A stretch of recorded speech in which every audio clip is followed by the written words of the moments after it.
Assalamualaikum warahmatullahi wabarakatuh. Para sahabat sekalian, sungguh bahagia kita semua di saat ini kita berjumpa lewat media ini di bulan yang begitu agung, yaitu bulan Ramadan.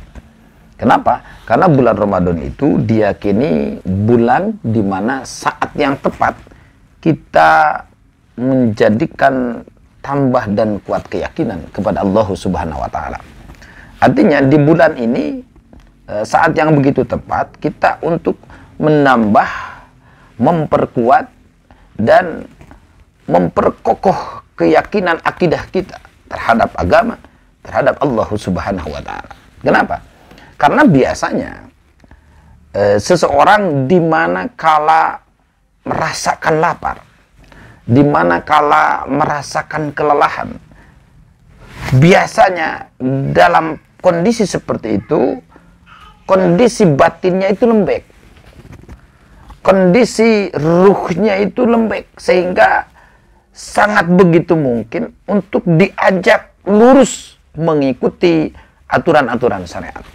Nah, perlu diketahui dalam akidah ini terkait dengan kita sebagai orang mukallaf, orang akil balik, menurut Imam Haramain terbagi 4. Satu, ada seorang yang akil balik dan diberi kesempatan hidup yang panjang. Di masa hidup yang panjang tersebut ternyata dipakai untuk memikir, dipakai untuk mengaji ilmu akidah. Saja dia mati. Maka para ulama sepakat bahwa orang tersebut dihukumi sah akidahnya. Itu yang pertama. Jadi yang pertama, orang hidup setelah akil balik, hidupnya panjang. Yang panjang tersebut adalah cukup untuk memikir dan mengaji, mempelajari ilmu akidah, dan ternyata dia faktanya betul mengaji, memikirkan, mengkaji tentang ilmu akidah, maka orang tersebut ittifaq para ulama dihukumi sah akidahnya. Orang yang dihukumi sah akidahnya, andai pun masuk neraka akibat dosa, maka diyakini tidak akan selamanya ada di neraka. Satu saat tetap akan dicabut dan diadakan di tempat surganya Allah Subhanahu wa taala. Yang kedua adalah seorang yang mukallaf, seorang yang akil balik diberi kesempatan oleh Allah Subhanahu wa taala untuk hidup dengan masa yang panjang. Di mana yang masa panjang ini sebetulnya cukup untuk memikirkan, untuk mengkaji, untuk mengaji ilmu akidah. Tapi faktanya orang ini tidak memikirkan, tidak mengkaji ilmu akidah. Sehingga keburu mati. Yang padahal waktu sebelumnya dia punya kesempatan untuk mengkaji, untuk mengaji, untuk belajar ilmu akidah. Ternyata dia tidak belajar ilmu akidah dan keburu mati. Maka para ulama sepakat orang ini tidak sah akidahnya.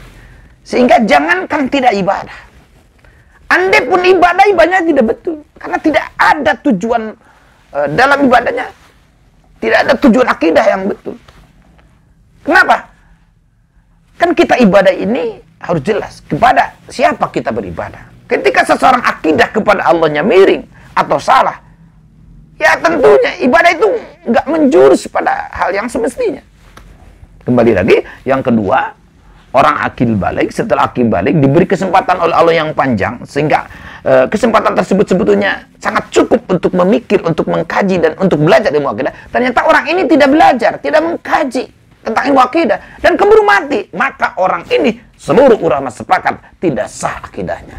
Orang yang tidak sah akidahnya, kepastian menurut dalil syariat akan mendapat kecelakaan, masuk neraka. Andai pun dia belajar ibadah, andai pun dia rajin beribadah, kalau akidahnya nggak betul, akidahnya nggak sah, ya jelas jurusannya beda dong, nggak nyampe kepada tujuan bagaimana yang diarahkan oleh ilmu syariat.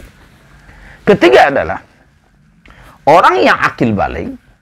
Setelah akil balik tersebut, orang ini yang ketiga diberi kesempatan oleh Allah Subhanahu wa taala, tapi kesempatannya sangat sebentar.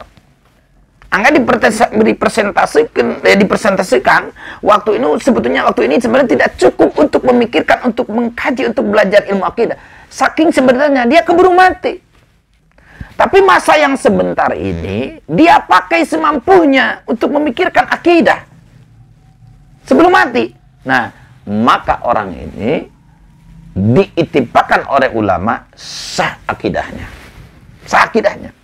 Karena walaupun dia diberi kesempatan sebentar, keburu mati, tapi yang sebentar ini dia pakai untuk belajar ilmu akidah. Maka orang ini adalah termasuk orang yang dihukumi sah akidahnya. Keempat, menurut Imam Haramain, ada seseorang akil balik. Masa-masa setelah akil balik, Allah beri kesempatan. Yang mana kesempatan ini kesempatan yang sebentar. Tapi yang sebentar ini dia keburu mati, dan yang sebentar ini dia tidak gunakan untuk memikirkan akidah, untuk belajar ilmu tauhid, untuk belajar ilmu akidah, untuk mengkaji ilmu akidah.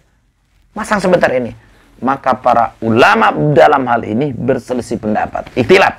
Tapi menurut qaul ashah, orang yang mode ini, yang keempat ini adalah tidak sah akidahnya. Nah, maka hikmah dari keterangan Imam Haramain ini, kita mumpung diberi kesempatan oleh Allah usia yang panjang, terutama pada bulan-bulan lembeknya batin kita, solehnya batin kita, khususnya batin kita, yuk kita belajar ilmu akidah. Kita belajar ilmu tauhid sehingga keyakinan kita mumpuni kepada Allah Subhanahu wa taala, dan kita terhindar daripada keyakinan-keyakinan yang sesat, keyakinan-keyakinan yang tidak digariskan para ulama-ulama salaf. Terima kasih para sahabat sekalian. Mohon maaf atas segala kekurangan. Wassalamualaikum warahmatullahi wabarakatuh.